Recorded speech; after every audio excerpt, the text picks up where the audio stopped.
Doktor, cinsi əlaqə zamanı virus hepatitləri bir şəxsdən digərinə keçə bilərmi? Hepatit virusları deyəndə biz əsasən hepatit B-ni və C-ni nəzərdə tuturuq. Bildiyiniz kimi hepatit B və C əsasən qan yolu ilə yoluxur. Stomatoloji kabinetlərdə cərrahi alətlərin sterilizasiyası natamam olarsa, cərrahi otaqlarda, cərrahi əməliyyatlar zamanı, permanent, manikür, pedikür, bax bütün bu prosedurlar zamanı yoluxa bilir. Lakin cinsi yolu da inkar eləmək olmaz. Hepatit C-dən çox, xüsusən hepatit B həddindən artıq yoluxucu olduğu üçün cinsi yolla da yoluxa bilər. Hətta ağız suyu ilə, tər vasitəsilə də yoluxması inkar edilmir.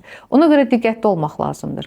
Bəli, əgər hepatit B-li şəxslə cinsi əlaqə olubsa da mütləq ondan sonra yoxlatmaq lazımdır. Yoluxub yoluxmamağını aydınlaşdırmaq lazımdır. Əgər fərqindəsinizsə, bu zaman hepatit B əleyhinə immunoqlobulinin ilkin dozasını vurdura bilərsiniz və hepatit B əleyhinə peyvəndin ilkin dozasını ala bilərsiniz və hepatit B-dən özünüzü qorumuş ola bilərsiniz. Bu kimlərə şamil olunur? Cinsi əlaqədən sonra partnyorda hepatit B olduğunu bilən insanlara.